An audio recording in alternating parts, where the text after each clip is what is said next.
It's time for the real Jonathan Smith Show. This is Indy Sports Ticket 1430 AM, 93.9 HD2, and always on the free Indy Sports Ticket app. What's going on? It's the real Jonathan Smith Show here on Indy Sports Ticket. Thanks for tuning in. No matter how you're tuning in, got a big show lined up for you today. The NBA trade deadline ends at 3 o'clock today. That sounds about right. So we'll be covering all that as the trades happen. Got thoughts on that, thoughts on the Super Bowl, but we're going to start with Alex Golden, host of the Setting the Pace podcast, where he talks a whole lot of Pacers. You should definitely follow him on Twitter at Alex Golden NBA because he's a great follow. Alex, what's going on, man? How are you?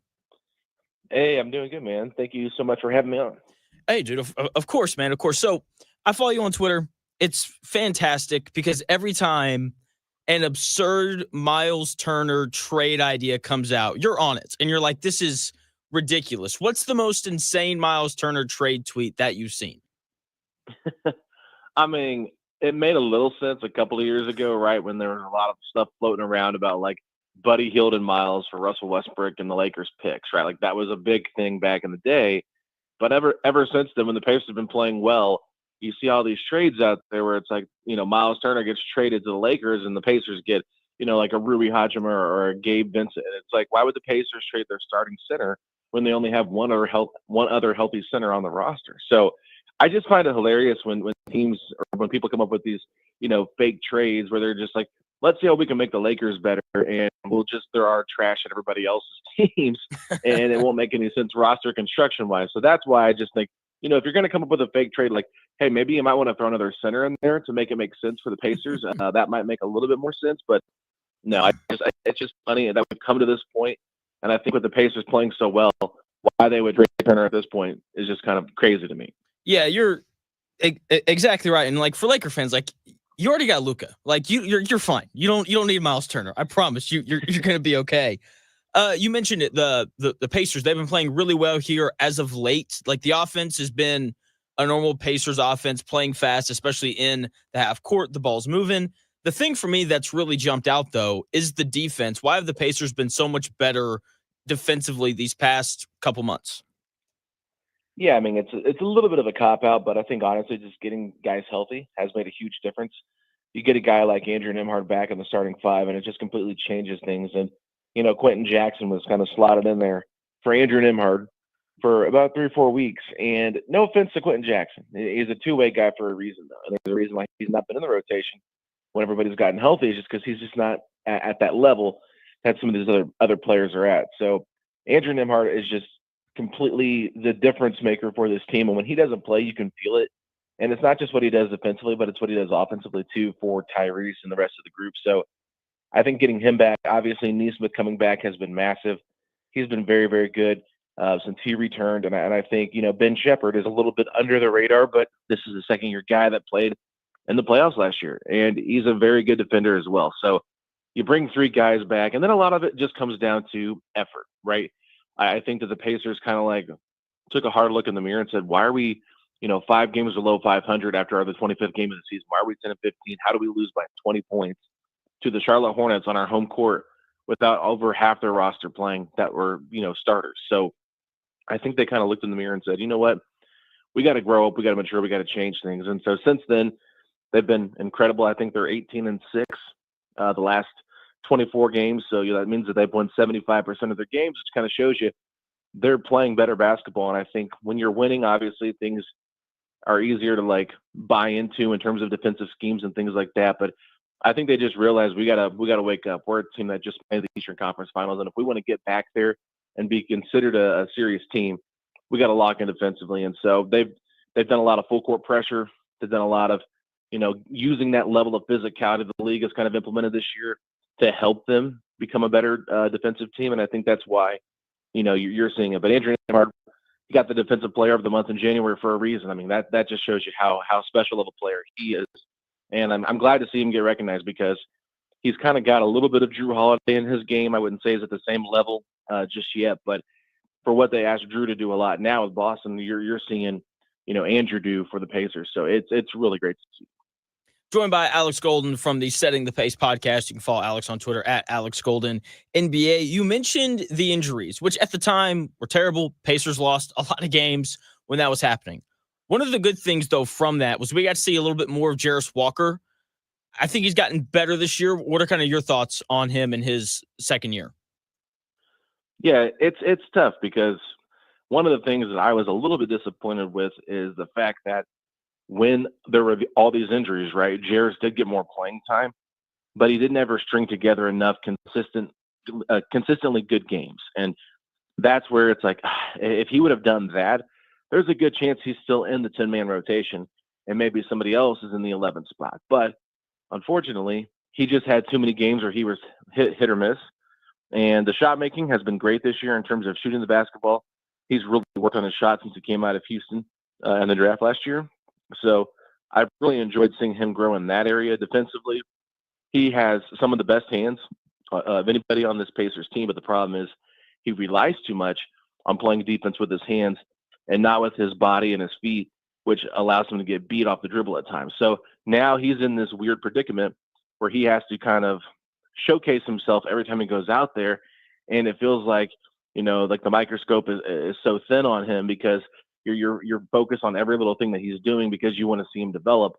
Whereas he's not just got this little, this longer leash where he can do a little bit more and not feel as pressure to go out there and impress. So it's been an up and down year for him so far. I think it's a good growing year for him. I'm expecting him to really learn from this and in year 3 maybe take another leap. But I just think right now, if he had utilized that opportunity a little bit better and proven, okay, he could be a starter with that group when they were down with so many guys out and be that defensive guy, maybe he's in a better spot now. But it's all about learning. I think he's 21 years old, so he's still got plenty of basketball left in front of him. But at this point right now, I think that while fans are frustrated he's not playing, it does make sense that Carlisle is relying on a Shepherd over him just because Shepherd is more consistent and is probably a better team defender than Jarris has been consistently for the entirety of the season.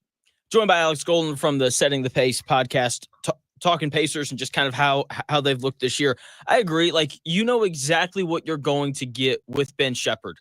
Like you said, like there have been some really good nights from Jarris Walker where it's like this dude's he just might stick in the NBA. And then there's other nights where it's like this guy should probably be playing for the Mad Ants. And so like when you're that inconsistent, like it's tough for a guy like Carlisle to really trust you.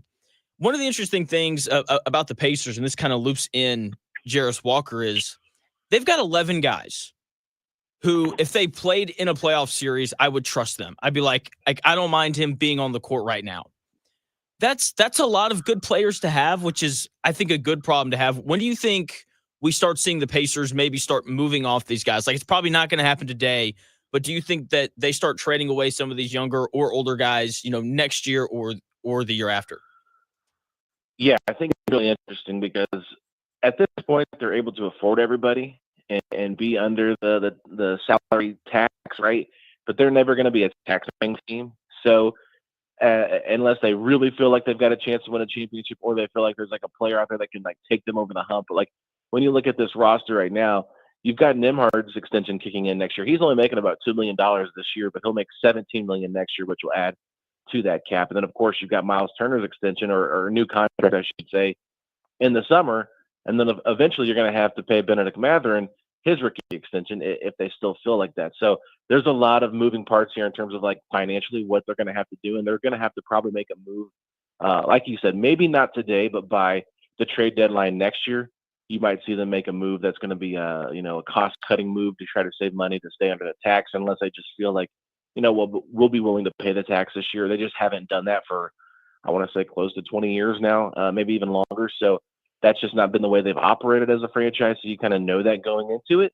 But, it's going to be interesting because you're right, though. Like Jarris Walker, if you do feel like long-term, like you want to see him actually be in the rotation, how are you going to do that when there's 10 guys ahead of him? So you're going to have to probably make a move to get a chance for him to play. And I think that him being on that rookie scale contract, it does make him feel like, okay, this is a guy you could keep around a little bit longer just because you're paying him a lot less money. And this is where Obi Toppin's contract probably becomes the most, expendable because of the way that it increases in price and what exactly does he bring to you on a night-to-night basis? Can Jarris surpass him in terms of talent-wise and what he brings on-court fit-wise? Because Obi Toppin, like, very good offensive player, can shoot the three ball pretty well. Obviously, he's going to get out and throw some dunks down, throw some lobs down. But defensively, at times, he can be a liability.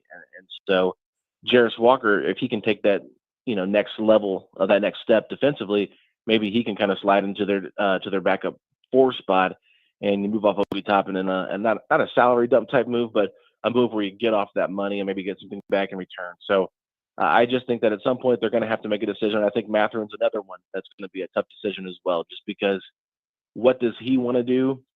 What does his role look like moving forward? How much is he going to want to get paid?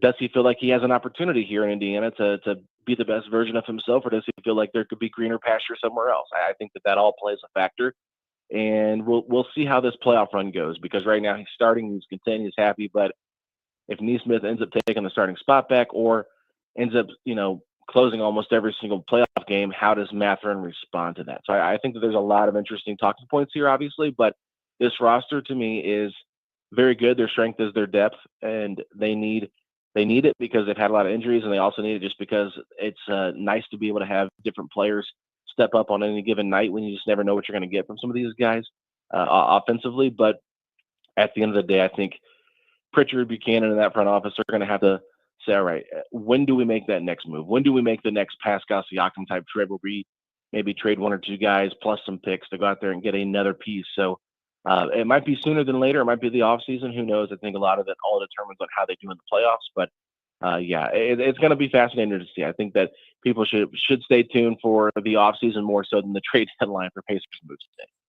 Joined by Alex Golden from the Setting the Pace podcast. What are your thoughts on Mathurin?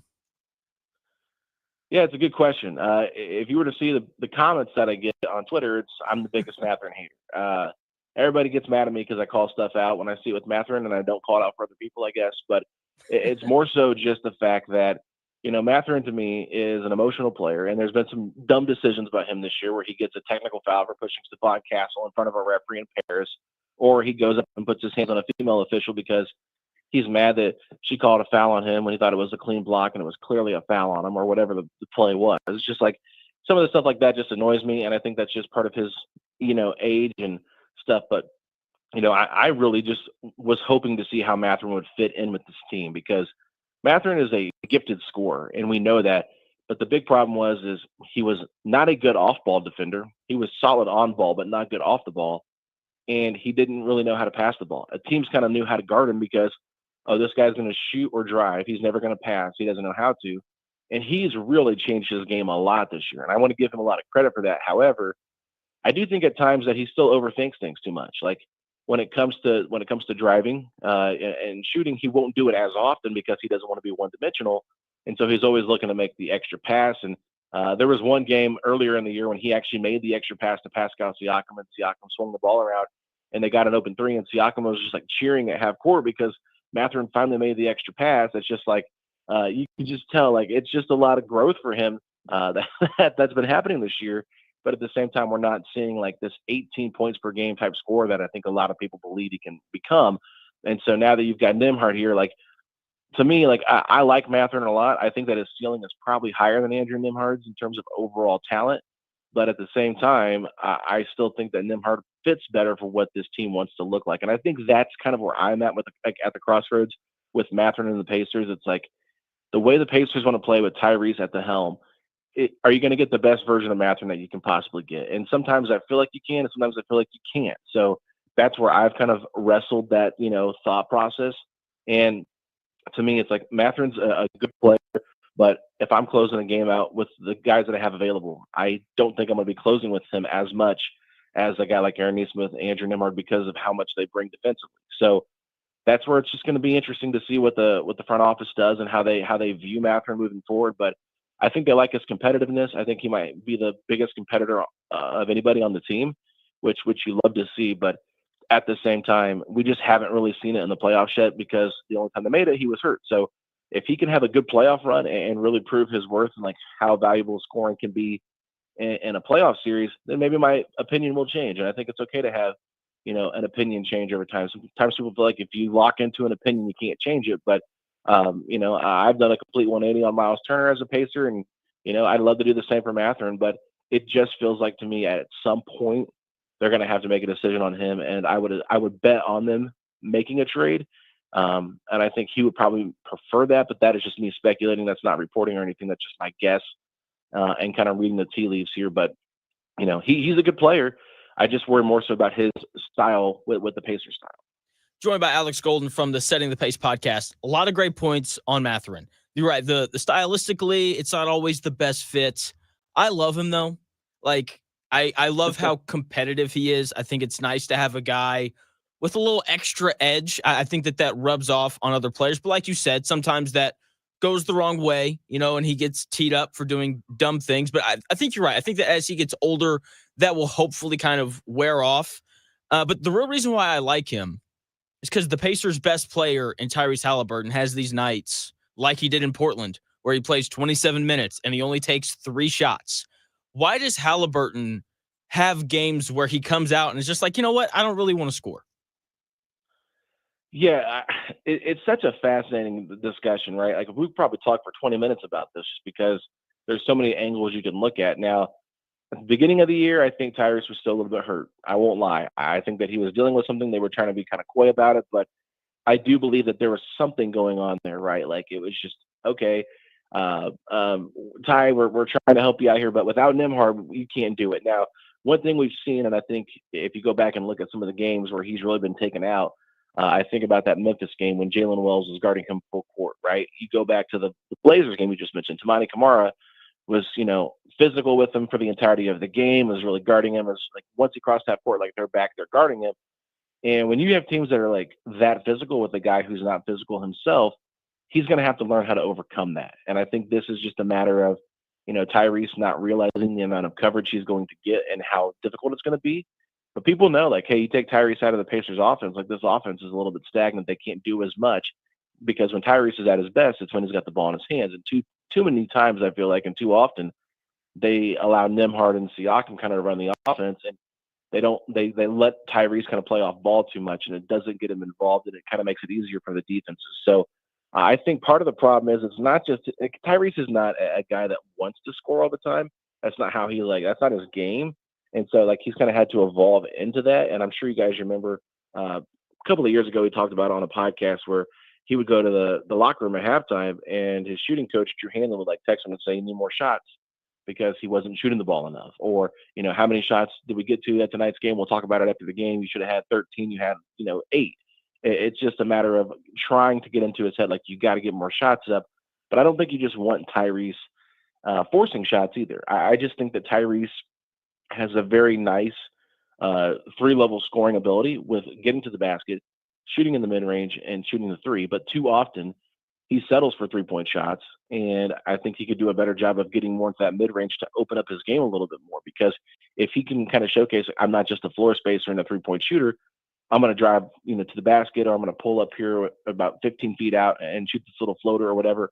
He's got that ability. So I think that it's, 24 years old. I know people think he should just be the greatest thing ever because he's 24 and got paid a ton of money, but it's he's still trying to figure things out coming back from the injury. So I think that this offseason, without having the Olympics, without having as much going on, is going to be, massive for his growth.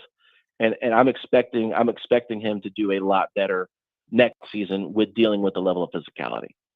Joined by Alex Golden from the Setting the Pace podcast. 2 more questions for you, Alex, and I'll let you go. Why has Pascal Siakam been so steady this year? The reason why is because Pascal's a pro. I mean, there's nothing really more you can say to it, but Pascal is just as by the book as you can get when it comes to consistency. Does the same routine every single day. Just comes in, knows what his role is, has a great, sense of when he needs to score, when he doesn't need to score. Honestly, there's been a lot of games where Pascal has disappeared in the second half, and it's the opponent adjusts defensively to him, and the Pacers have a hard time trying to counter that, or they'll just say, you know what, they're focused so much on him, we're going to go to the other side of the court, and for long stretches of time, you'll see where he doesn't get a touch, and then all of a sudden you'll see Rick Carlisle call a play for Pascal to get an isolation mid-post up. And it's one of those things where, Pascal he knows his strengths, right? And I think when you know your strengths, This is a guy that has been unbelievable in that mid post. He shot the ball well from three this year. I think it's a career high for him. Attacks the rim well. I think he's really bought in defensively, especially the last 25 games. Just looks like a totally different player defensively than what he was last year against the Celtics, where he really struggled with Jaylen Brown and Jason Tatum, and they were just cooking him left and right in the playoffs. But, I just think that Siakam having a full season here with the Pacers too, like an off season, getting ready for this year, and then just coming into this year knowing exactly what to expect. And that playoff run last year, like you can just tell, like he looks hungry. He looks a little bit more motivated. And I think he got himself into better shape as well, because if you guys know, like the Pacers play a much faster pace than the Raptors did. And he was used to playing 40-something minutes a night, but not at that level of pace. And so he talked about, how it took him a little while to get into Pacer shape for playing their style of play. But if you've noticed too, instead of playing almost 40 minutes a night, his numbers are close to 32, 33, I think it is, which, that's a lot of minutes that you're saving on a guy's legs throughout the entirety of the season. So I just think that with that balance of everything and just like knowing who he is, we've seen how good he can be. But I thought he was a much deserving All-Star. I think he's been by far the best player on the Pacers this season. Yeah, I completely agree. As you mentioned, he's shooting almost 40% from three this year, which is a career high for them. I feel like every time he touches the ball, the Pacers are going to get a good shot, whether that comes from him or someone else, which is, I think, the highest compliment that you can give a player. Last thing for you, Alex, and I'll let you. We had a couple trades yesterday that went through. If you want to quickly give me your thoughts on the Bucks moving Chris Middleton for Kyle Kuzma and the Warriors acquiring Jimmy Butler. We'll start with the Kuzma trade because I think it impacts the Pacers the most, right? Yeah. I think that, Kyle Kuzma to me was a good role player with the Lakers when they won their championship back in 2020. That's 5 years ago. He's been rotting away on the Wizards for the last 4 years. I mean, this guy had the power to veto a trade to play with Luka Doncic in Dallas last year. And he said, yeah, I want to stay in Washington. Then all of a sudden now he hates his role, which is just so bizarre to me. It's like a year later you hate your role.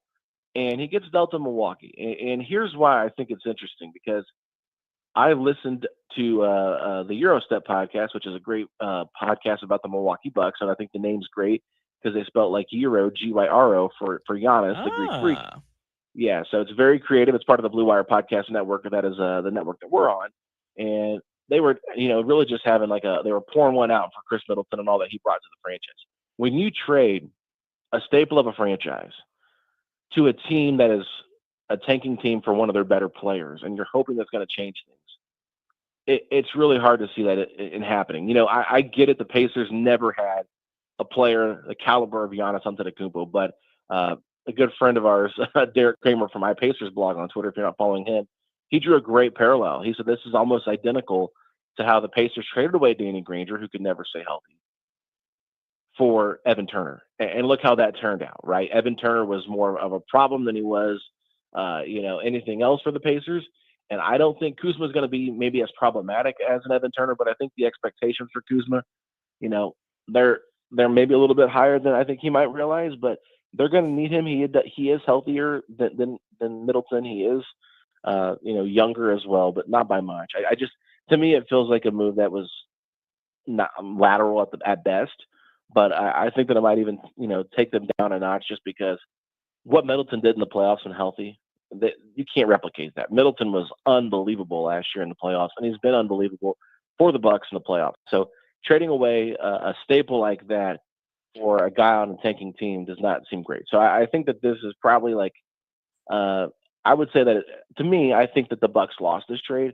The fact that they gave up on their first-round pick from just a year ago, or maybe it was even this year, I can't remember, but they gave up one of their first-round picks to Washington that they just drafted. I didn't love the move for the Bucks. Now, in terms of, what was the other trade you wanted to talk about? I'm sorry. The Warriors acquiring Jimmy Butler. Yes. I'm sorry. I wasn't sure if it was going to be the Raptors, Brandon Ingram one. So we don't have to talk about that one. That's not a big deal. Yeah. Jimmy Butler to the Warriors, right? Like Jimmy Butler to the Warriors is so interesting to me, because we know he clearly wanted out. There was concerns there about his fit with Steph and Draymond, but they didn't really have to give up any of their key rotational pieces to acquire Jimmy Butler. They got rid of Kyle Anderson.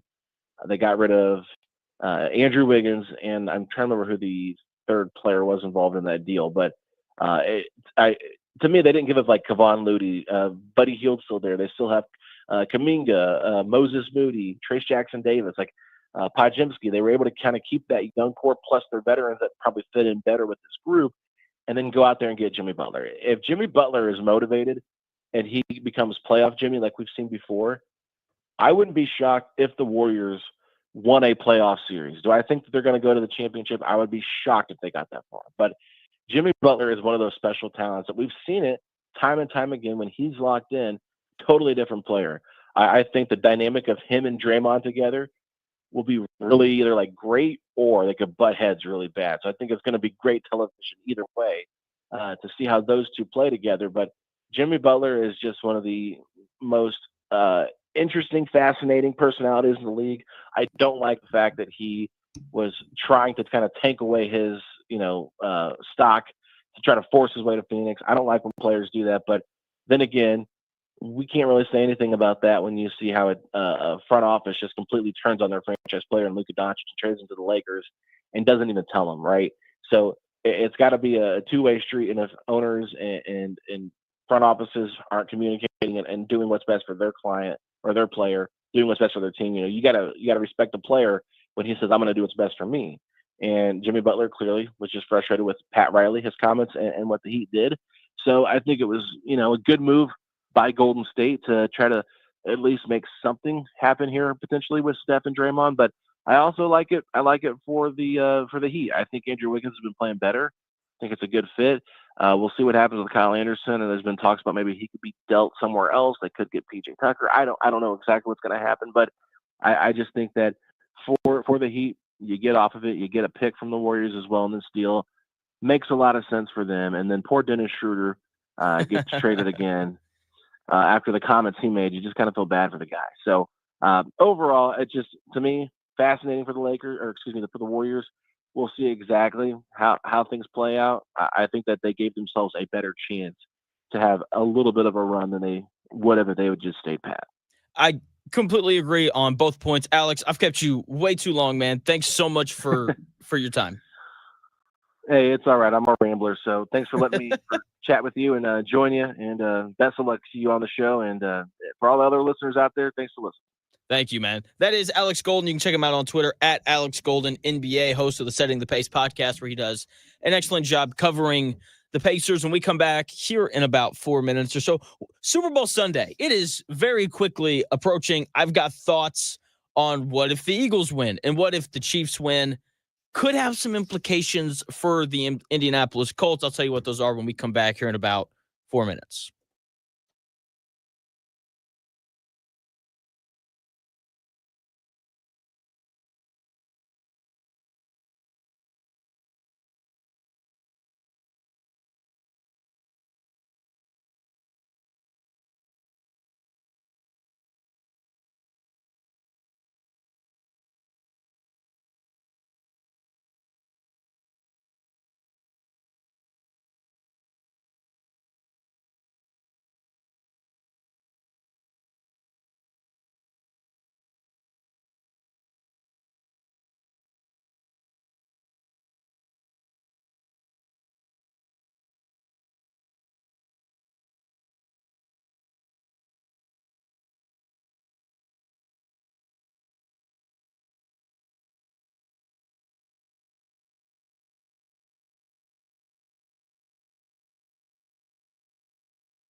The best takes. The real Jonathan Smith Show. This is Indy Sports Ticket 1430 AM, 93.9 HD2, and always on the free Indy Sports Ticket app. What's going on? The real Jonathan Smith Show here on Indy Sports Ticket. Thanks for tuning in. No matter how you're tuning in, maybe you're watching on YouTube, Indy Sports Ticket. If you want to head over there and subscribe, it's free, by the way. Maybe you're watching on Twitter at _ Jonathan Smith. If you want to follow me there, you should also follow the station at Ticket 1430.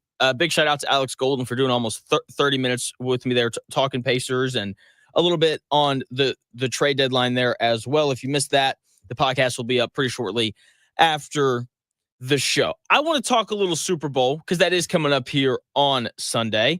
And there are some potential implications in place for the Indianapolis Colts and how this roster could change based on if a specific team wins the Super Bowl. So let's talk about the Eagles. What happens if the Philadelphia Eagles win the Super Bowl this season? First and foremost, people are going to be absolutely overjoyed because the evil empire of the NFL, the Kansas City Chiefs, who were apparently in cahoots with the refs, everyone will be like, oh, so great. The Chiefs lost, and, I'll be sad because I would like to see the three-peat personally. But more importantly, if the Eagles win the Super Bowl, the running back markets will go back up because it's a copycat league. Over the past couple years, we have seen the average cost of running backs decrease pretty dramatically. Okay, Jonathan Taylor had to hold out for a contract that really wasn't all that large when you compare it to other star players in the NFL. The Eagles aren't paying Saquon Barkley all that much money, really. Christian McCaffrey, best running back in the NFL, only making like $16 million a year. Running backs just haven't been that expensive. But if the Philadelphia Eagles win the Super Bowl, the running back market will go back up because Saquon Barkley is amazing. And in addition to that, everyone's going to troll the Giants on Twitter because there's that famous clip now from Hard Knocks where their general manager is like, we don't need him. And he was exactly right. The Giants did not need Saquon Barkley. They wouldn't have been much better. Maybe they hang 52 on the Colts as opposed to 45, but either way, I don't think that they would have all of a sudden been a playoff team if they had Saquon Barkley. Does it suck for the Giants that he went to a division rival and he played great? It definitely does. But the Giants might have won 2 more games if they had him. Right? This is one of those things where both teams were right. The Giants were right to let him go, and the Eagles were right to sign him because he's a great player. The one thing that's interesting about this acquisition, though, is that front offices and owners, more specifically owners, all over the league, they're going to recognize the resurgence at running back that happened this season. Saquon Barkley obviously being a major, major part of the Eagles making it to the Super Bowl. When you look at all the playoff teams, a lot of them had really good running backs. James Cook played a huge role in the Bills getting to the AFC title game. Derrick Henry had a fantastic year with the Ravens. He was a new addition. Austin Eckler and Brian Robinson Jr. with the Commanders. They both had big years. Austin Eckler, new acquisition for the Commanders in the offseason. 3 of the 4 teams in the AFC and NFC championship games had great running backs that they had recently acquired. And then you look at the rest of the playoffs, and this is a theme. Josh Jacobs was acquired this offseason by the Packers. Joe Mixon was acquired this last offseason by the Texans. J.K. Dobbins was acquired in the offseason by the Chargers. Aaron Jones with the Vikings. The Rams drafted Kyren Williams a couple years ago. The Buccaneers drafted Bucky Irving this previous season. These are all examples of playoff teams that went out and got a good running back in the last 2, maybe 3 years at most. Some of them just in the most recent offseason. And this is going to lead to different NFL teams over-investing in that running back position this offseason, even though they shouldn't. Because the real reason why the Eagles are potentially going to win the Super Bowl is not because of Saquon Barkley. It's because their offensive line's amazing. You could put me behind that offensive line, and I'm picking up like 5 yards a carry. Just saying. Okay, quarterbacks and offensive lines win Super Bowls, not running backs. Okay, it's not a coincidence that the best year of Saquon Barkley's career is coming behind the best offensive line that he's had. And if the Eagles win, and when this running back market shoots up, the Colts should take full advantage of this. If the Eagles win, or if the running back market increases pretty dramatically, the Colts should trade Jonathan Taylor. And I'm going to say that, and y'all are going to call me crazy because Jonathan Taylor was the best player on this offense this year, ran for over 1,400 yards, double-digit touchdowns on the season. I don't care, though. The Colts should trade him if this running back market resurges, because it would greatly help the Colts rebuild. Look, this is a deep running back draft class. Go draft 2 guys in the 4th and 5th round, and you're good. You know what? Go find an undrafted free agent. Good running backs grow on trees. Okay, just go find another one not named Jonathan Taylor and use him to help rebuild this roster that needs a ton of help on both sides of the ball, by the way. When you trade a player, it's like you're selling a stock. Like, you want to sell a stock at its peak, and you want to buy a stock when it's at its lowest, hoping that it ticks back up. It's the same thing with these NFL players. If the value of an NFL running back is about to be as high as we've seen it in the last 5 years, then this would be the time to trade Jonathan Taylor. Get rid of him, go get a 2nd-round pick, and use that pick to address a position of need. Go get another corner. Go get a safety, which the Colts so desperately need. Go get another linebacker. Do something like that. Or take that 2nd-round pick, trade back for 2 third-round picks. I don't care. But the Colts don't need Jonathan Taylor to be mediocre. Okay, they went 8-9 this year. If they didn't have Jonathan Taylor, what do they go, 7-10 instead?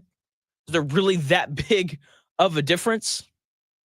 Okay, like, they would have been mediocre with or without him. Get rid of him. You don't need him. And go get a player that addresses an important position of need. Okay, maybe you send him to Minnesota to bring in Sam Darnold or something like that. Okay, I don't know. But what I do know is that the Colts do not need him. So use him to go get someone else that actually makes you better. That is undoubtedly what they should do. What's the inverse side of this? Like, what happens if the Chiefs win the Super Bowl? Besides everyone being really upset and more conspiracy theories about the refs being in cahoots with the Chiefs come out. Like, what else happens? What implications does it have on history? Because let's be honest, like, if the Eagles win, everyone's going to be happy because it's the Eagles and not the Chiefs. And then that'll kind of be it. We'll be happy for Jalen Hurts because he seems like a nice guy. We'll be happy for Saquon Barkley, who seems like a pretty nice team player. Everyone will be pissed, though, if the Chiefs win. And I personally would find that kind of funny. But there's something else that would happen if the Chiefs won the Super Bowl that would shift the way that we view the history of football. I'll tell you what that is when we come back here in about 3.5 minutes.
The best takes, stories, and entertainment. It's The Real Jonathan Smith Show on Indy Sports Ticket.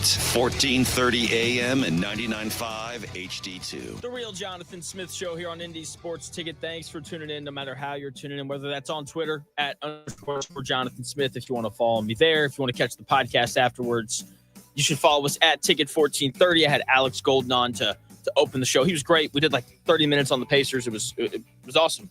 You can also listen via that Indy Sports Ticket app, which you can download wherever you get your apps. What happens if the Chiefs win the Super Bowl? People complain about the referees. That immediately happens. Okay, the opposing team could be flagged for nothing. There could be 0 penalties on the Chiefs, or excuse me, on the Eagles, and people would still find a way to blame the refs for the Chiefs winning. I would actually find it quite funny and quite impressive if someone actually did that. The other thing that happens is Andy Reid solidifies himself as the best NFL head coach ever. Bill Belichick is currently regarded as the GOAT because he won 6 Super Bowls, which is so impressive. It's incredible. Andy Reid would only have 4, but I don't think that the person with the most titles is always considered the GOAT. If I did, then Bill Russell would be my GOAT in the NBA. It's Michael Jordan, by the way, just to clear that up. If the Chiefs win, and then Andy Reid would have 4 Super Bowls, and he would have the only three-peat in the history of the sport. Anytime you're the only person to do something in the history of anything, I think that's pretty impressive. Might just be me, though. Something that Bill Belichick had an opportunity to do multiple times, three-peats, and he couldn't get it done. The other difference between Bill Belichick and Andy Reid is Andy Reid won games before Patrick Mahomes showed up.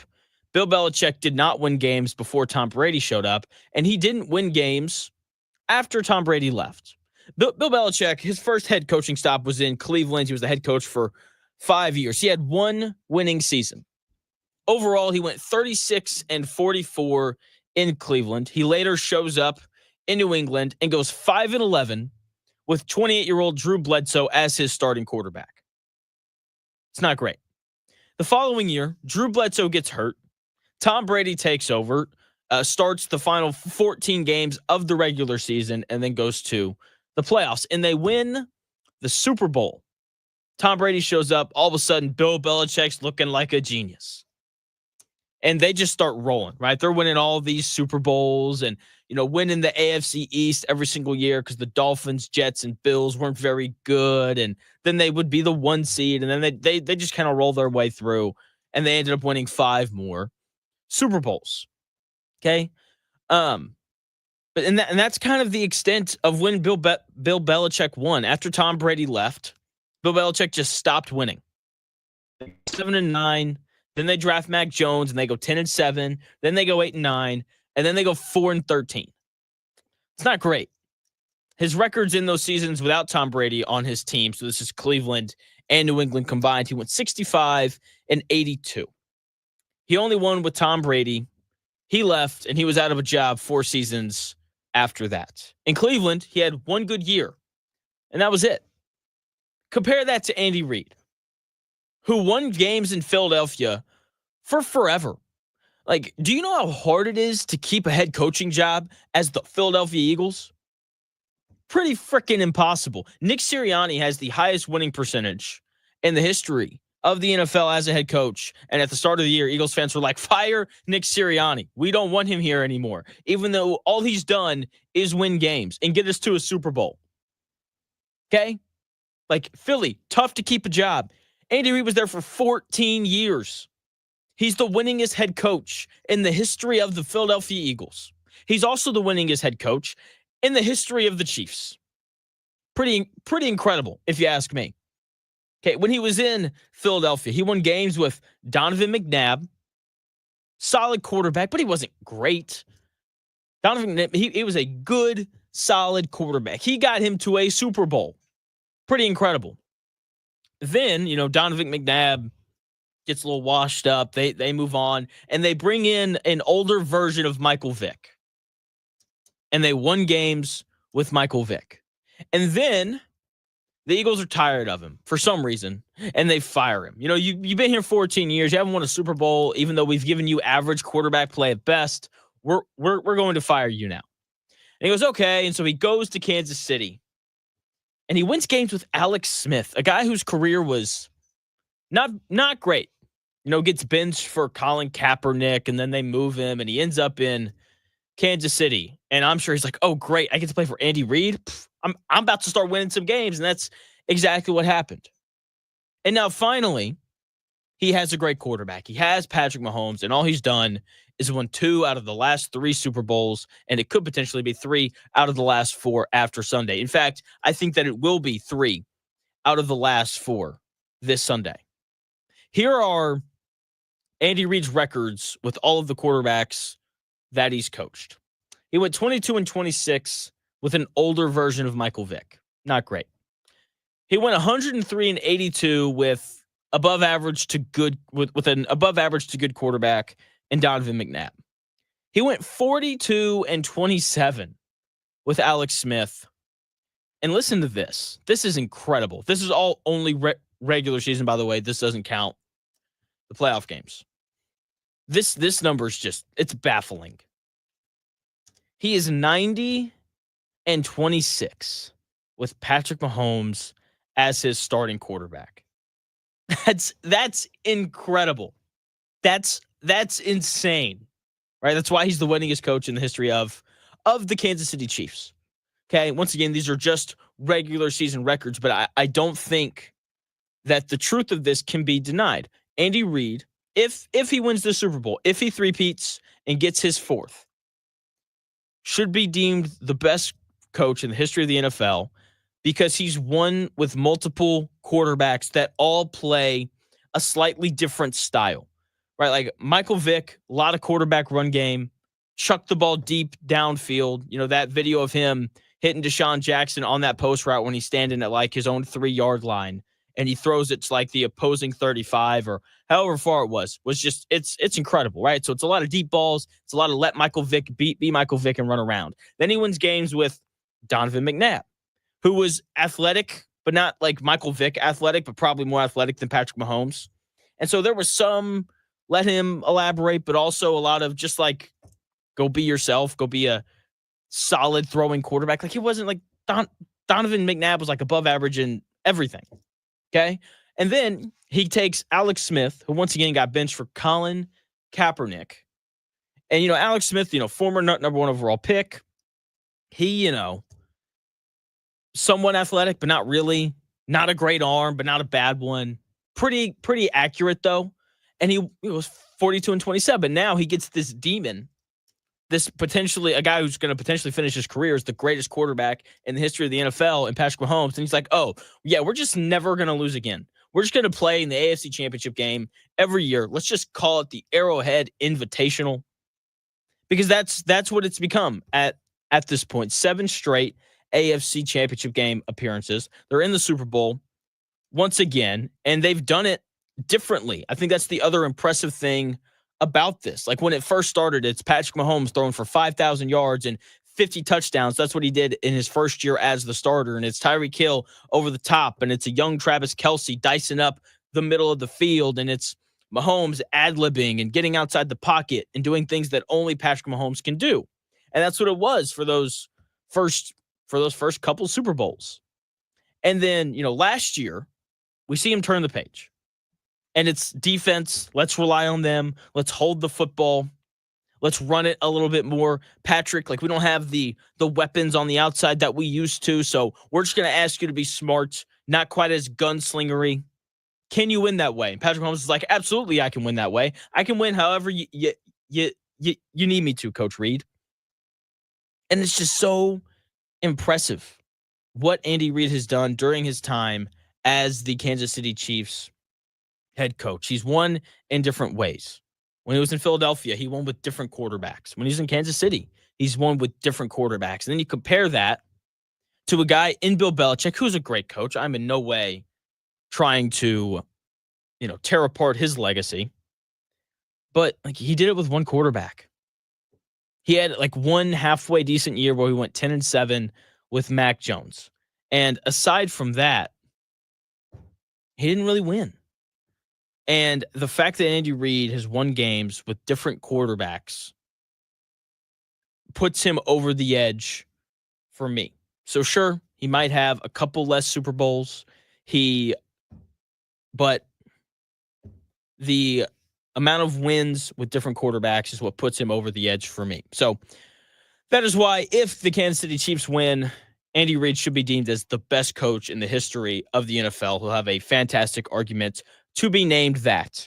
Speaking of arguments, I have many, many thoughts on some NBA trades.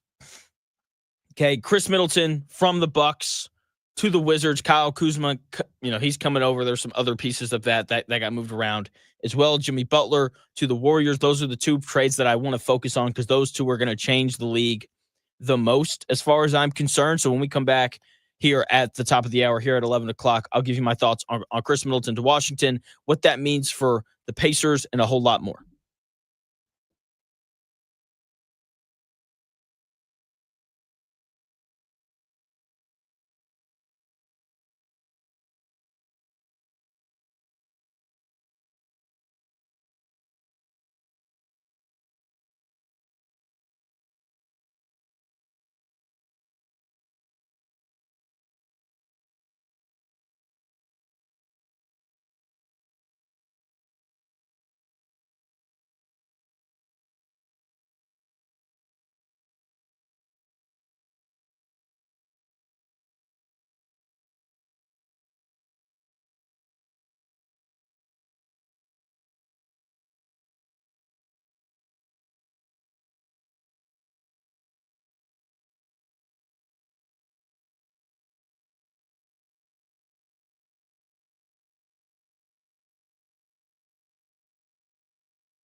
Uh-oh, Central Indiana, it's official. Everyone is sick. Sick of their old rides, that is. Love Doctor of Deals, Monica Peck here from Hare Chevrolet. And if your current ride leaves you heaving, grieving, and wretched feeling, we've got the prescription for your confliction. Right now, you could save up to $4,000 on a nicer, newer car based on the price of the car you pick. If driving around town in your old ride makes you feel sick, ditch it like a bad cold and let the Love Doctor of Deals help you slide into a nicer, newer car. This month only, you could drive a 2025 Chevy Silverado for just $379 per month. Our solution specialists are the medication for your situation. We work hard to help you find a car you love for a monthly payment you can afford. So if you want to save up to $4,000 based on the price of the nicer, newer car you pick, hurry. This deal won't last long. Together, let's drive it. Hare Chevrolet, a dealer for the people, next to Walmart on Highway 37 in Noblesville. Call 877-666-1414 or see all the deals at harechevy.com. Credit requires bank approval. Negative equity may be refinanced. Vehicle purchase price determines actual discount. Stock number SG119876. $4,750 due assigning. 3-year ultra low mileage lease. Not all customers will qualify. See dealer for details. Offer absolutely ends on February 28, 2025.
It's time for the real Jonathan Smith Show. This is Indy Sports Ticket 1430 AM, 93.9 HD2, and always on the free Indy Sports Ticket app. The real Jonathan Smith Show here on Indy Sports Ticket. Thanks for tuning in, no matter how you're tuning in, whether that's YouTube, Indy Sports Ticket. If you want to head over there, subscribe, hop in the chat, be part of the conversation.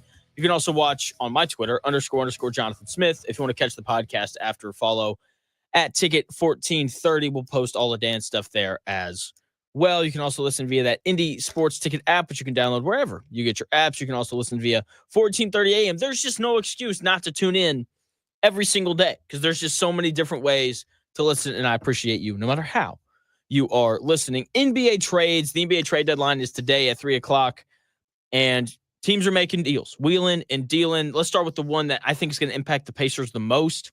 Brandon Ingram to the Raptors. No, I'm just kidding. That one, I don't know what the Raptors are doing, but you don't want to hear about that. All right, Chris Middleton has been moved from the Milwaukee Bucks. The Bucks are moving Chris Middleton, A.J. Johnson, and a pick swap to the Washington Wizards for Kyle Kuzma, Patrick Baldwin Jr., and some second-round draft compensation. Pacer fans, you should be overjoyed that Chris Middleton is no longer a part of that Milwaukee Bucks team. Say, well, Jonathan, he's 33 years old. He had an injury, all that kind of stuff. Yeah. Did you watch him absolutely torch the Pacers last year in the playoffs? Here are Chris Middleton's numbers in those 6 games that the Pacers played against the Bucks. Game 1, Chris Middleton had 23 and 10. Pretty good game. Second game, he had 15 points, 6 rebounds, and 5 assists. Pretty solid outing. Next game, he has 42 points. This is game 3. 42 points, 10 rebounds, and 5 assists in game 3. Game 4, he goes for 25 points, 10 rebounds, and 5 assists.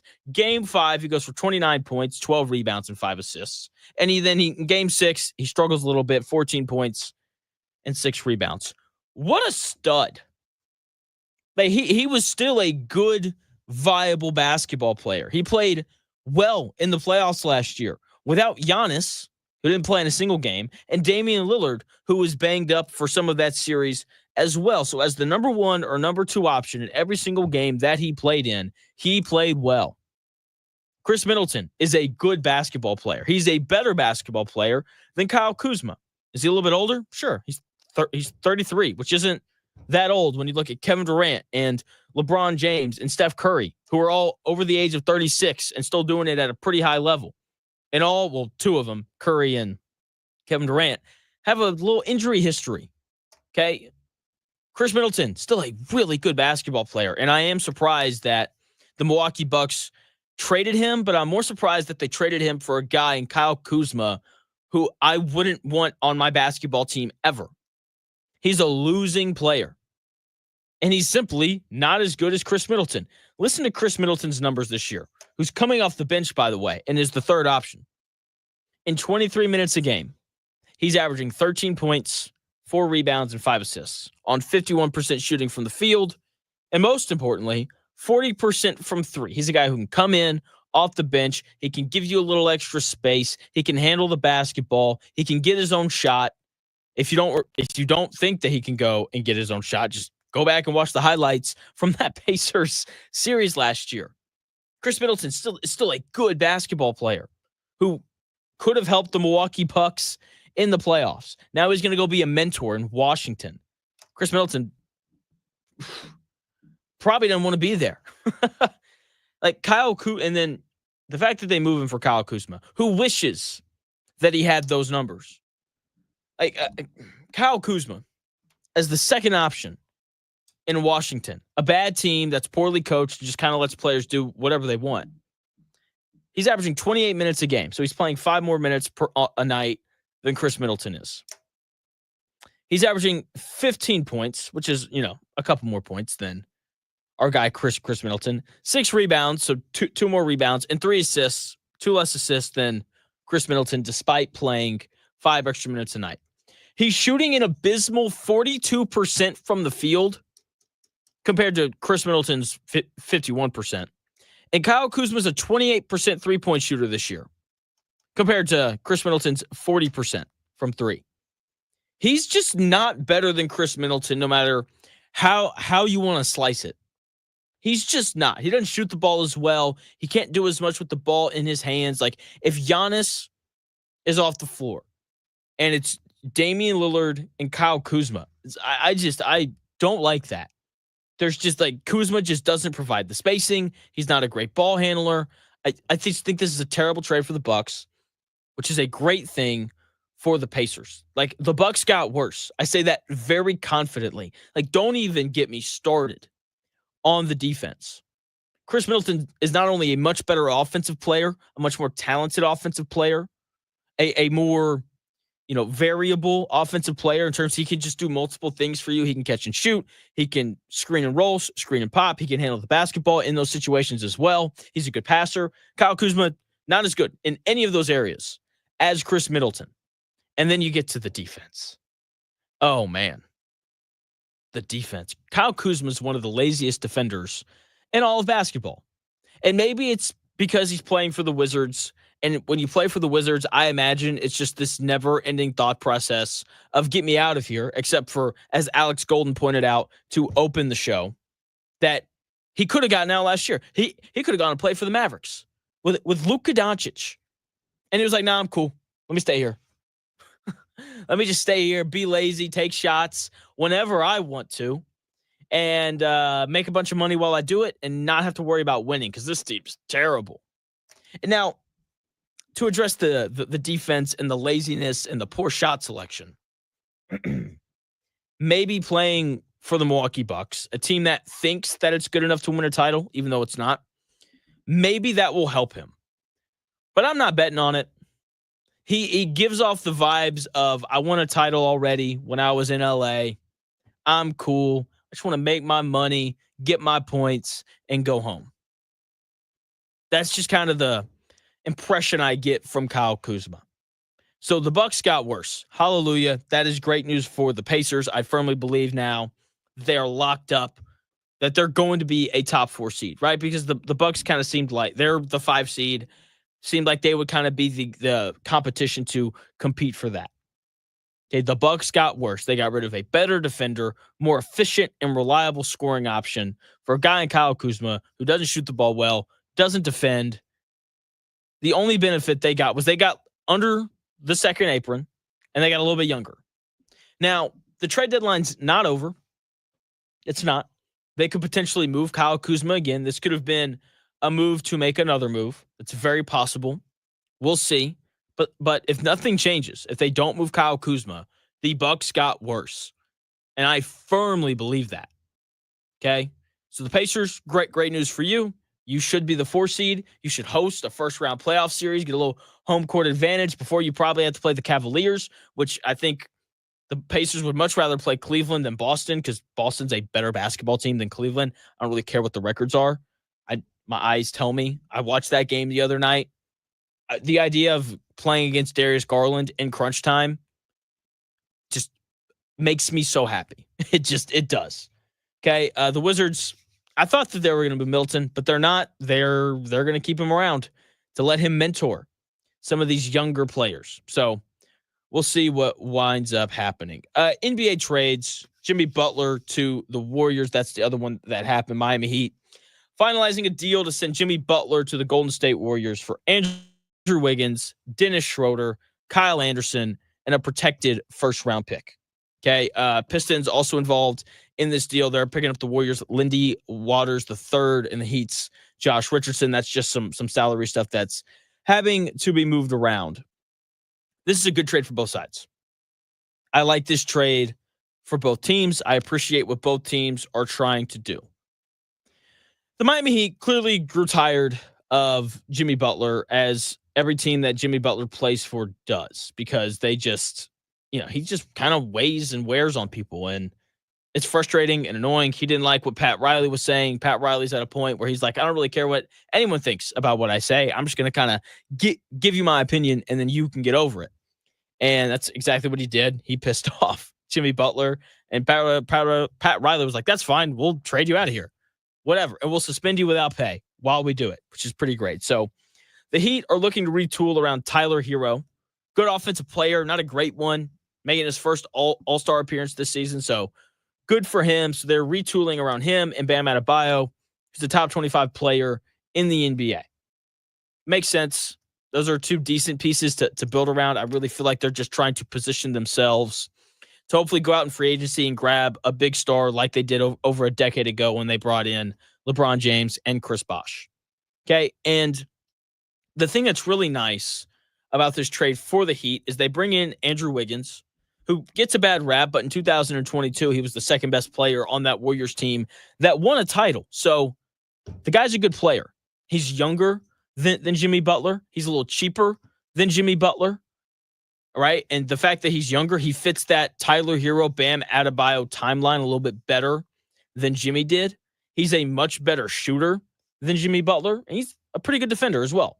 You know, he can guard multiple positions if you need him to. He can also create his own shot when he needs to. You know, he's a guy that, you know, there's 5 seconds left on the shot clock. Andrew Wiggins, go get me a good look. He can do that. Okay, the first round pick that the Miami Heat got, if it ends up somewhere between the 11th and 18th pick, like they could add another good piece in that spot. This was a good trade by the Miami Heat. They get rid of a problem. They're not winning the title this year. They know that. Okay, but they're trying to retool around their better players. They did that with this trade, and hopefully for the Miami Heat, someone, you know, a star gets disgruntled, and then they're able to bring them in and hopefully compete for a title after that. Good trade for the Miami Heat. They did exactly what they should have done. The Warriors, same thing. They did exactly what they should have done as well. The Warriors are looking to compete for a title with Steph Curry, and that's exactly what you should do. And they didn't sacrifice their future to do it either. He's the best point guard in the history of basketball. He's the best shooter in the history of basketball. He's one of the 10 best basketball players of all time. And is he as good as he was, 10 years ago? No, but he's still good enough to lead you to a title. He just needs a little bit of help, and he didn't really have it. Okay, and when you have a player of Stephen Curry's caliber, you should always look to compete. Always. Because, look, opportunities to win titles just don't come around very often. And when you have a guy like Steph Curry on your team, and that is a possibility for you, like, you have to try to take advantage of it. Now, is Jimmy Butler the best fit? Absolutely not. I was very disappointed when I heard that Kevin Durant said he didn't want to go back to Golden State. He would have been a much better fit. Why he didn't want to go back, like, I understand. He and Draymond Green had some riffs. People probably give him a hard time on Twitter, and Kevin Durant's a little sensitive. But at the same time, Kevin Durant, you said that you were most basketball happy when you were in Golden State and the ball was popping and you were just able to catch and shoot and play a nice, clean style of basketball. So, whatever. He should have gone back, but it's fine. You can lose in Phoenix. Jimmy Butler, however, not a great fit. Not a great fit in Golden State, just play style wise. I'm very intrigued to see how Steve Kerr, like him or not, he is a good coach. I'm very intrigued to see how he tries to fold him in and use Jimmy Butler's strengths in this offense that kind of goes against what Jimmy Butler's good at. Like, Jimmy Butler's a career 33% three-point shooter. He is shooting 36% from three so far this season. So that's, not a bad percentage, not a great one either. But Jimmy Butler likes to pound the ball. Seriously, like, he wants to catch it. He wants to post up, get in that mid-post area, pound the crap out of it, and kind of do his thing. Meanwhile, that is not what the Warriors want to do. The Warriors want to move the ball. They want to set screens and move. Okay, like, Jimmy Butler slows the pace down in the half court while the Warriors want to play fast in the half court. What do you mean fast in the half court? I mean, like, they want the ball to move. Hot potato. That's what it is. It's a lot of players moving and cutting and setting screens and popping and slipping and doing all those awesome things that make the Warriors so much fun to watch. I don't know how Jimmy Butler fits in to all of that because he's never played that style. Not saying that he can't. I firmly believe that great players like Jimmy Butler and Steph Curry, they just kind of figure it out because they're great. Okay? So the good news, and the reason why the Warriors needed to make a trade like this, is the Warriors now have a legitimate number 2 guy. A guy that when Steph Curry isn't on the floor for those, 10 to 12 minutes a night, a guy who can be out there and run the offense, be a reliable scorer, and go get a bucket when the Warriors need him to. Okay? And he can also be a good defender. when he wants to be. We've seen the best version of Jimmy Butler be a pretty good on-ball and off-ball defender. He's going to show up super pissed off, which is great for the Warriors. Like we're going to see like a 7-game stretch from Jimmy Butler where he just lights the world on fire because he is competitive. He's got a bit of an edge to him, and he's got to be upset after what happened in Miami. And he's happy there in Golden State because the Warriors gave Jimmy Butler the extension that he was looking for. Now let's answer the most important question about this trade. Does Jimmy Butler make the Golden State Warriors a title contender? Absolutely not. They are not better than the Thunder. They're not better than the Grizzlies. They're not better than the Nuggets. They might be better than the Rockets. I would argue that they are just because they have more offensive firepower, a couple of guys in Steph Curry and Jimmy Butler that you can go to when you need a bucket. The Rockets, they don't really have that. Like I know Amin Thompson's emerging and people are excited about him, but he's not to that level yet. Jalen Green's inconsistent. Alperen Sengun, kind of the same thing. But at the same time, if you wanted to tell me that the Rockets were better because of how good they are defensively, I wouldn't push back. Totally fine. With that being said, no, the Golden State Warriors are not good enough to win a championship, but they are a legitimate playoff team now. If this team does not make the playoffs, if they are not a top 6 seed, I will be surprised. Even though the West is absolutely loaded with great players and great teams, they should make the playoffs. Easily. Like this is not a play-in team. They are a step above that. And when you had Jimmy Butler, who took a young Tyler Hero and Bam Adebayo to the finals, not once but twice. And you have Steph Curry, who's won 4 titles. When you have both of those guys in a playoff series who are both capable of taking it over, getting shots and making shots, then you're going to have a chance to beat anyone that you play. Do I think that they will? No, I don't. They'll probably win a series and then probably lose. That is kind of what I expect from them. But I would argue this is a good move for the Warriors because when you have Steph Curry, every season matters. You should be trying to win the whole thing. And they now have a chance to do that. I don't like their chances, but the chances are much better than they were. And they didn't sacrifice their future to make that happen. They gave up 1 first-round pick and Andrew Wiggins and Lindy Walters III. Like that is like they kept Kuminga. They kept Moses Moody. They kept Pajimski. Like all of the young guys that they were building around, like they still have those. And they only gave up 1 first-round pick. So, yeah, I think that they're going to be fine. Good trade by Miami. Good trade by the Warriors as well. Football's king this week, though, or at least it wants to be. With the Luka trade, that hasn't really happened as much. The NBA trade deadline still going on. It expires here in about 3.5 hours or so. So as trades break, they break during my show. I promise I'll give my thoughts on those pretty quickly. When we come back here in about 4 minutes, though, I got to give thoughts on the Super Bowl. Haven't covered that enough this week, so that's on me. Let me fix that. What happens if the Eagles win? Why does that matter for the Indianapolis Colts? I'll tell you why when we come back here in about 4 minutes.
Unadulterated sports talk with unfiltered takes. It's the real Jonathan Smith Show on Indy Sports Ticket, 1430 AM and 99.5 HD2. What's going on in the real Jonathan Smith Show here on Indy's Sports Ticket? Thanks for tuning in, no matter how you're tuning in, whether that's YouTube, Indy Sports Ticket. If you want to head over there, subscribe, and be part of the conversation. Otter Creek, Kyle Kuzma didn't do anything to me. He's just not a very good basketball player. You can also watch on Twitter at __ Jonathan Smith if you want to watch the live stream there. Subscribe or follow at Ticket 1430 if you missed any part of the show. We'll put the podcast out shortly after. You can also listen via that Indy Sports Ticket app, which you can download wherever you get your apps, or you can listen on the radio, 1430 AM. So many ways to listen that there's really no excuse not to. If we're being honest, the Dan Dockett Show follows me, by the way, from noon to 3. Got a nice little lineup. Coach Lewis at 1, and then Spike Albright's coming up. He's on at 2. Eagles, Super Bowl. What happens if they win it? Why does that matter for the Indianapolis Colts? Because it does matter for the Colts a lot, quite frankly. The running back market, if the Eagles win, will go up, I think, pretty dramatically because of everything that Saquon Barkley has done. Owners are going to look around. They're going to look at their general managers and be like, Saquon Barkley seems kind of important to them. Why don't we have a great running back? Let's go pay for one. And when your boss tells you to do something, you usually do it. I am still on the side of the Giants. They didn't need Saquon Barkley. If the Eagles win the Super Bowl, then that clip of the Giants GM talking about not needing Saquon Barkley will live on for forever. But the Giants general manager was correct. They wouldn't have been much better. Maybe they score 52 points against the Colts as opposed to 45. Maybe they win, an extra game or two. It wouldn't have mattered because that Giants team wasn't very good. Does it suck that a division rival acquired him and he played great? Absolutely it does. But the Giants might have won, like 2 more games if they had him. So the Giants were right to let him go and not pay him because they didn't need him. This is one of those scenarios where both teams were correct. The Giants were right to let him go, and the Eagles were right to sign him because he is a great player.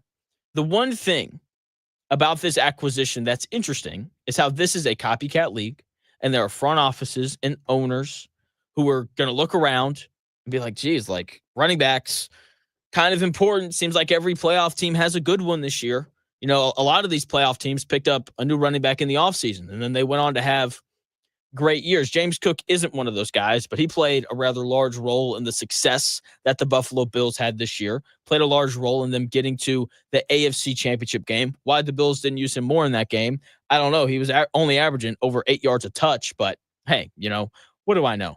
Derrick Henry, Ravens go get him in the offseason. He has a big year with the Ravens, helps power them to being, one of the 4 best offenses in all of football. The Commanders, they go out, they bring in Austin Eckler, who played a pretty nice role for them. Him and Brian Robinson Jr. kind of helping take some of the pressure off of Jaden Daniels, right? So the Commanders, they bring in new running backs. They have some more success. Okay, we saw that from 3 of the 4 teams in the AFC and NFC championship games, right? They all had great running backs. The Chiefs, Pacheco's good. Kareem Hunt's good. I wouldn't say that either one of them are great. But this is a thing throughout the playoffs just in general. The Packers, they go out in the offseason and they bring in Josh Jacobs, who has a pretty good year. The Texans, they bring in Joe Mixon in the offseason. He had a pretty great year. The Chargers, they bring on J.K. Dobbins. He had a pretty good year. The Vikings, they go out in the offseason and they bring in Aaron Jones. He had a pretty good year. Kyron Williams was drafted by the Rams not that long ago. The Buccaneers drafted Bucky Irving this year. Okay, and there are more examples, but all of these are examples of playoff teams that went out and got a good running back last offseason, and it helped them make the playoffs and helped them score points and do all those things. And owners and general managers are going to sit back. They're going to see this and be like, do we need to go overpay for a running back? And then the owner's going to be like, you absolutely need to do that.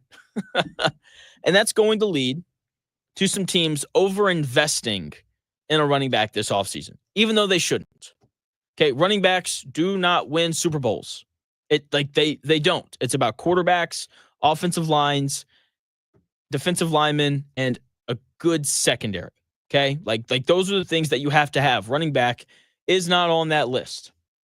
Okay, the New England Patriots seems like they had a different running back every time that they won the Super Bowl. Sometimes, LeGarrette Blount's really the only one that I can remember. Okay, so you don't need great running backs, but I'm telling you, teams are going to look at what the Eagles did, and they're going to go overpay for one. And the Colts should undoubtedly take full advantage of this. If the Eagles win the Super Bowl, or forget that, if the running back market goes up the way that I think that it's going to, the Colts should trade Jonathan Taylor. They absolutely should, because they do not need him. The Colts should move Jonathan Taylor to help rebuild the Colts, because that's what they need. Okay? Like, you can go find a couple good running backs in the draft. There are so many good running backs in this draft class. Okay? Like, go draft one and then pick up another one in free agency, or take an undrafted free agent running back. Okay? Good running backs are everywhere. Okay? Go find another one not named Jonathan Taylor and use him to help rebuild this roster that needs a ton of help on both sides of the football. Okay, like, you might need a new center. You might need a new right guard. And, if those two guys don't pan out, then, Jonathan Taylor's not going to play very well, because it's more about the offensive line than it is the running back. The Colts need another edge rusher. They need another linebacker. They need a new safety. They probably need a new corner. Like, there's just a lot of things that they need. You know what they don't need to win? A great running back, even though they have one. Okay, and when you trade a player, it's like selling a stock. Like, you want to sell the stock when it's at its peak, and you want to buy a stock when it's at its lowest, right? That way you make money and all those great things. Okay, it's the same thing with players in the NFL. If the value of NFL running backs is about to be as high as it's been in the last 5, 6, 7 years, then this would be the time to trade Jonathan Taylor. This would be the time to trade him, if he's going to be worth as much now as he has been in his entire career. Okay, trade him, go get a second-round pick or something else, and then use that to address an important position of need. Go get another corner. Go get a safety. Go get a linebacker. Okay, go get a backup quarterback. I don't know. Okay, or take that second-round pick and do the Chris Ballard, trade back and get multiple picks. I don't really care. But what I do know is that the Colts do not need Jonathan Taylor. They don't. They would have been mediocre with him. They would have been mediocre without him. That is the simple reality of it. Okay? Get rid of him and go acquire a player that addresses a need that actually matters. Okay? Like, you can go get running backs from anywhere. You can. That is the simple reality of it. Like, you don't need Jonathan Taylor, to have a 1,000-yard rusher. You really don't. Running back by committee works rather well in the NFL. Just look at the New England Patriots and their dynasty. Speaking of Saquon Barkley, how important is he going to be for the Eagles to win the Super Bowl? Like, does he need to run for 150 yards and 2 touchdowns for this to happen? Does he have to have a big game? And I would say no. I've been kind of tough on Jalen Hurts. He's not one of the 5 best quarterbacks in the NFL, but he is one of the 10 best. And they do have A.J. Brown, and they do have Devontae Smith, and they do have a pretty good defense that I think is going to do a decent job of keeping the Chiefs in check. Like, if the Chiefs put up 30 points, I'll be surprised, not only because they've only done it twice this year, but also because the Eagles defense is pretty good.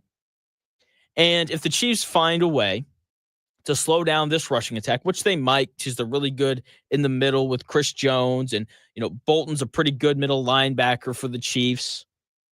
Like, there is a scenario where Saquon Barkley struggles a little bit in this game. Okay, I know that they put up a whole bunch of points on the Commanders, but the Commanders' defense was middle of the road at best when you look at the numbers from this previous season. This is a step up in competition that this Eagles offense is about to face. Okay?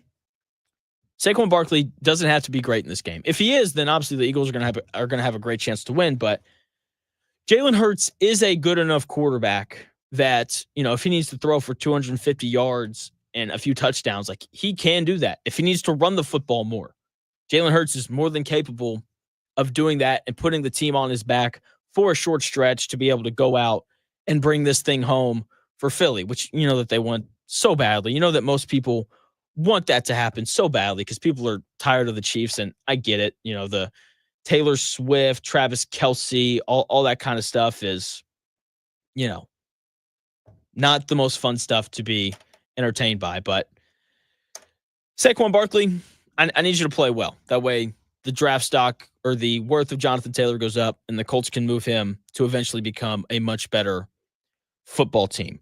We're going to look at the other side of this question when we come back here in about 4 minutes. What happens if the Chiefs win the Super Bowl? Something that I think is pretty important and pretty cool will happen. I'm going to tell you what that is when we come back here in about 4 minutes.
Often imitated, never duplicated. The Real Jonathan Smith Show. This is Indy Sports Ticket 1430 AM, 93.9 HD2, and always on the free Indy Sports Ticket app.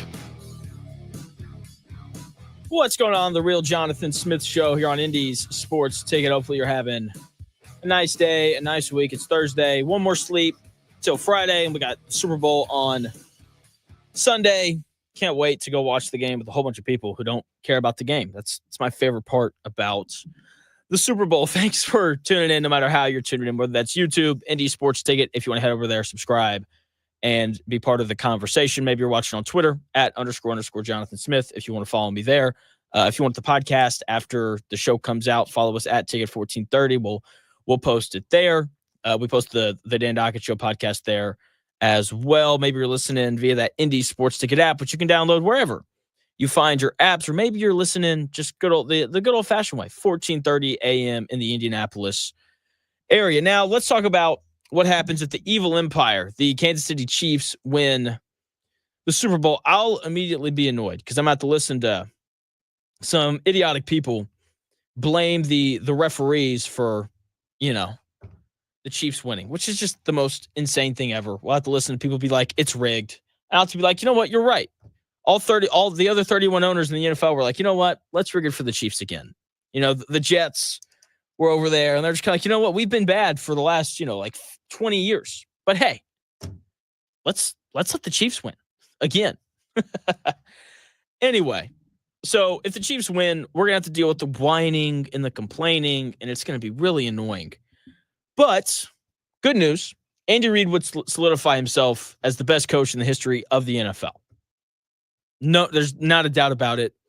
In my mind, Bill Belichick is currently regarded as the GOAT head coach in the history of the NFL, second all-time in wins. He won 6 Super Bowls, which is pretty incredible. That's more than some franchises in the NFL. Okay, like 6 Super Bowls. Like, that's pretty astonishing. Andy Reid will only have 4. Okay, but I don't think that the person with the most titles is always the GOAT. If I did, then Bill Russell would be my GOAT. I would think Robert Ory's better than Michael Jordan and LeBron James and Steph Curry and all those guys. Robert Ory, great role player, but not better than any of those guys that I just mentioned. By the way, the GOAT in the NBA is Michael Jordan, just to clear that up for you. If the Chiefs win, Andy Reid will have 4 Super Bowls, and he'll be the only coach in the history of the NFL to three-peat. He's already the only coach in the history of the NFL that, while pursuing a three-peat, actually got back to the Super Bowl. Okay, so pretty impressive stuff from Andy Reid and this Chiefs team already. And this was something that Bill Belichick had multiple opportunities to do, but he couldn't get it done. There's no three-peat on his resume. Never even got back with an opportunity to win the Super Bowl for a third straight time because they couldn't even get back to the Super Bowl. Okay, the other difference for me between Andy Reid and Bill Belichick would be that Andy Reid has actually won games before Patrick Mahomes showed up. When you look at the history of Bill Belichick and the games that he's won, the games that he's lost, he's pretty much only won games consistently with Tom Brady. Bill Belichick, his first head coaching job was in Cleveland.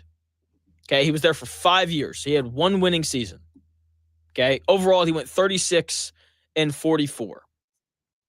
Not great. Not great. That's why he got fired after 5 years. Right, then he takes a little detour, right, gets rehired again as a head coach in New England, where his first year he shows up, he's got 28-year-old Drew Bledsoe as his starting quarterback. Drew Bledsoe, solid quarterback option. Okay, good player. Goes 5-11 with them his first year there. Following year, Drew Bledsoe gets hurt in their 3rd game of the year. Tom Brady takes over, plays in 15 games, starts in 14 of them, and they win the Super Bowl.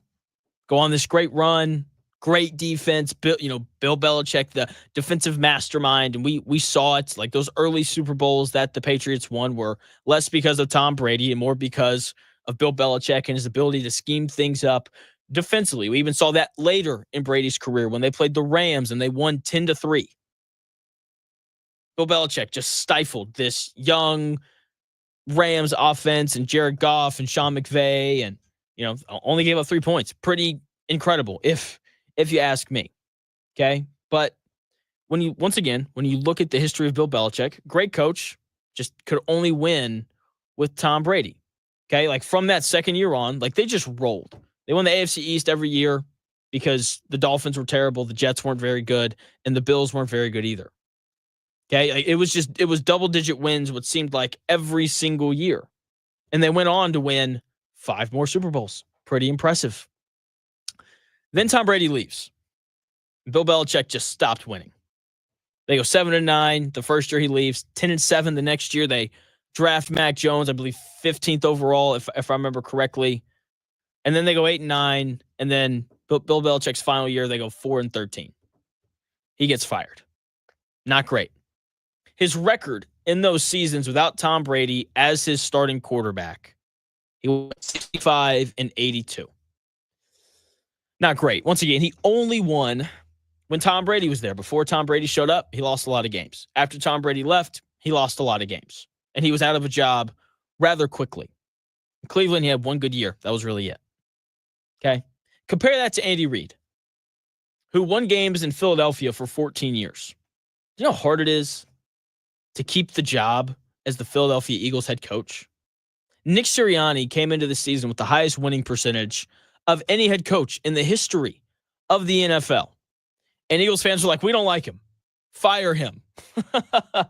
It's incredible. It's tough to keep your job in Philly. And Andy Reid was there for 14 years. He's the winningest head coach in the history of the Philadelphia Eagles. He's also the winningest head coach in Chiefs history. Okay? When he was in Philadelphia, he won games with Donovan McNabb. Solid quarterback. Not great. Definitely not a bad quarterback. Just solid. Mobile, good arm, good accuracy, but he wasn't great. He wasn't Tom Brady or Patrick Mahomes or Peyton Manning or Ben Roethlisberger or any of those guys. He was just a good, solid quarterback. Wasn't great. He was good. Then, Donovan McNabb gets moved to Minnesota, goes and he plays for the Vikings. And they bring in an older version, post-prison version of Michael Vick. Right? And then, he won some games with him, and then Michael Vick moves on and goes on to be the backup quarterback of the Pittsburgh Steelers. And then, 14 years into it, the Eagles are like, you haven't won a Super Bowl. Sorry, we're going to fire you. Andy Reid's like, that's fine. I'll go coach in Kansas City. So he shows up, and Alex Smith is his starting quarterback after getting benched for Colin Kaepernick. And all of a sudden, he starts winning games with Alex Smith. A lot of games with Alex Smith. They draft Mahomes. Alex Smith knows the deal. Mahomes sits for a year, and then from year 2 of Patrick Mahomes on, it's been AFC championship games and Super Bowls repeatedly. That's what it's been. Here are Andy Reid's records with all of those different quarterbacks. He goes 22-26 with Michael Vick. Not great. He then goes 103-82 with Donovan McNabb. He then goes 42-27 with Alex Smith. And now he's 90-26 with Patrick Mahomes. That's just regular season records. That doesn't improve the playoffs. But that's pretty impressive, if you ask me, especially that 90-26 mark. Like, that's absurd. And what's really impressive about all these records is, like, none of these quarterbacks are similar. At least it doesn't feel like they are. Michael Vick, very athletic, very fast, big arm. Him throwing that deep post to Deshaun Jackson from like the 1 all the way out to the opposing 35 and hitting Deshaun Jackson. I love that play. Every time I see it, I stop and I watch and just marvel at how far Michael Vick threw that football. Right? Fast guy. He didn't win a ton with Vick. Right? And then you got Donovan McNabb, who, as I mentioned earlier, like good mobility, good arm, good, like pretty accurate. Right? But he was different from Mahomes and Alex Smith and these other guys. And then he gets Alex Smith, former number 1 overall pick who like was kind of mobile, but not really, and had a good arm, but not a great one, and had good accuracy, but not great accuracy. And he won a whole bunch of games with him. And then he gets Mahomes, who has a great arm, is incredibly accurate, understands things pre-snap, more mobile than probably all the other guys he'd coached, except for Michael Vick. Like, all these different quarterbacks, all these different styles, it doesn't matter. Andy Reid is going to win with them. His ability to elevate the quarterback, no matter who they are, is what makes him a better head coach for me than Bill Belichick, despite Belichick having more Super Bowl rings. Okay, the other thing that I find incredibly impressive with Mahomes and Andy Reid and everything that they've done together is they've won in different ways with Patrick Mahomes, and that is a coaching thing.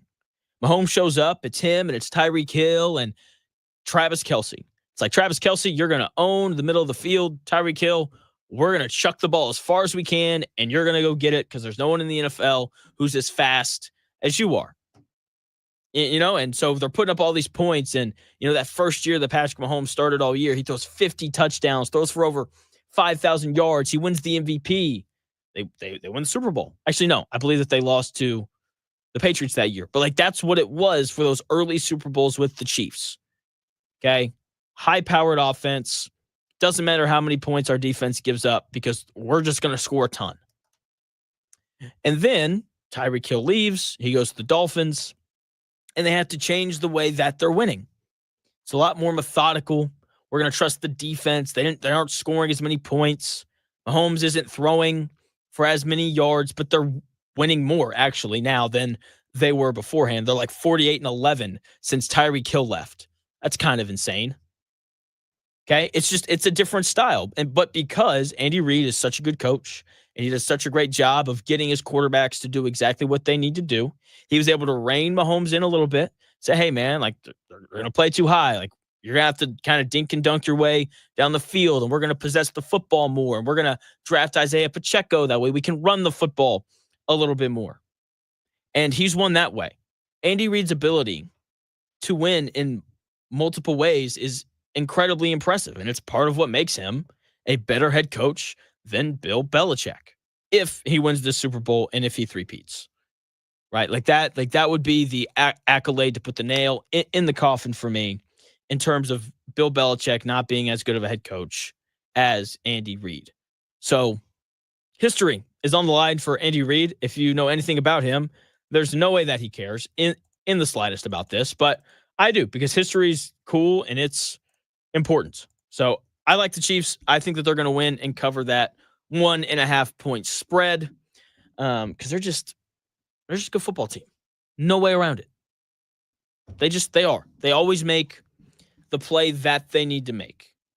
We talk so much about, Spagnuolo, the defensive coordinator for the Kansas City Chiefs, and his ability to dial up the right blitz at the right time. You know what's coming. We saw it against Buffalo. Josh Allen talked about it. He said that, he uses his first cadence and doesn't look like anything's going to happen. And then he snaps the football, and all of a sudden he's got two unblocked defensive backs just bearing down on him. And, he puts it up. Like, we talk a lot about that aspect of this Chiefs team and the defense and their ability to just make the play when it needs to happen. Chiefs do the exact same thing on offense. Do you remember? Geez, probably would have been like 5 or 6 years ago. Patrick Mahomes gets hurt, and the Chiefs, they have to win this game, I think, to grab the 1 seed, and it's like 4th and 3, and they have Chad Henne playing quarterback, and Andy Reid dials it up. They pick up a first down, and they end up grabbing the 1 seed because of that. And that's another thing that Andy Reid is just really great at. And is it easier when you have Patrick Mahomes as your quarterback? Of course it is. Duh. Absolutely. But Andy Reid, fantastic coach. If he wins, he should be deemed the best coach in the history of the NFL. I mean, he's the winningest head coach for two separate franchises. I think that's kind of crazy, personally. But hey, what do I know? NBA trade deadline. Trades are probably in the process of happening. Nothing crazy has broke today. I will say, though, Brandon Ingram to the Raptors, for those who care about it, isn't that big of a deal. The Raptors are still going to be bad. The Raptors belong at the top of the list, probably with the Bulls on the what are you doing this trade deadline list. Because I don't know what the Raptors are doing. They've been, I don't know. That's why I haven't been good in forever.